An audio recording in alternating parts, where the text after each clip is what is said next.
আসসালামুয়ালাইকুম আলহামদুলিল্লাহি ওয়াহদা ওয়াসসালাতু ওয়াসসালামু আলা মান লা নাবিয়্যা বা'দা আম্মা বা'দু। আল্লাহর প্রশংসা করা ওয়াজিব মানে জরুরি।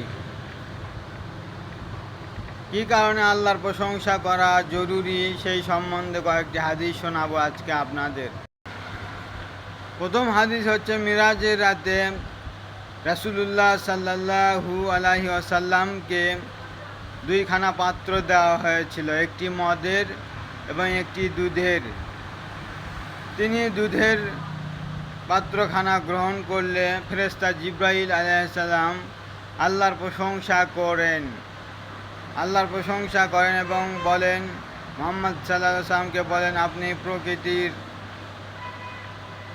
প্রকৃতির ওপর যে অবস্থা সেটাই গ্রহণ করেছেন, না হলে আপনার উম্মত পথভ্রষ্ট হয়ে যেত যদি মদ গ্রহণ করতেন। দ্বিতীয় হাদিস,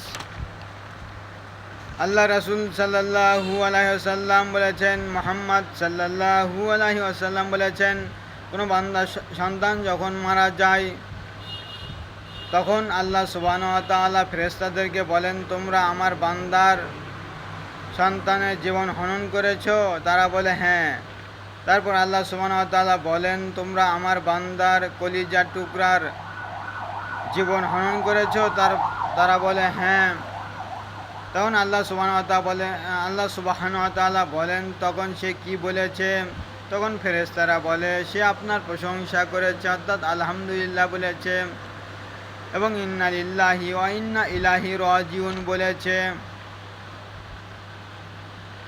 তখন আল্লাহ সুবহানাহু ওয়া তাআলা বলেন, তোমরা আমার বান্দার জন্য জান্নাতে একটি ঘর নির্মাণ করো, যার নাম রাখো বাইতুল হামদ, অর্থাৎ প্রশংসার ঘর। তৃতীয় হাদিস, মুহাম্মদ সাল্লাল্লাহু আলাইহি সাল্লাম বলেন, বান্দা কোনো কিছু খেলে আল্লাহর প্রশংসা করলে, অর্থাৎ আলহামদুলিল্লাহ বললে আল্লাহ সন্তুষ্ট হন, এবং কোনো কিছু পান করে আল্লাহর প্রশংসা করলে আল্লাহ সন্তুষ্ট হন। কোনো কিছু পান করে আল্লাহর প্রশংসা করলে আল্লাহ তাআলা সন্তুষ্ট হন, অর্থাৎ আলহামদুলিল্লাহ বললে। আশা করি আপনারা বুঝতে পেরেছেন। এইসব হাদিস পাবেন রিয়াজুস সলিহিনে। আশা করি আপনারা বুঝতে পেরেছেন সব কয়টি হাদিসই বিশুদ্ধ। আসসালামু আলাইকুম ওয়া রাহমাতুল্লাহি ওয়া বারাকাতুহু।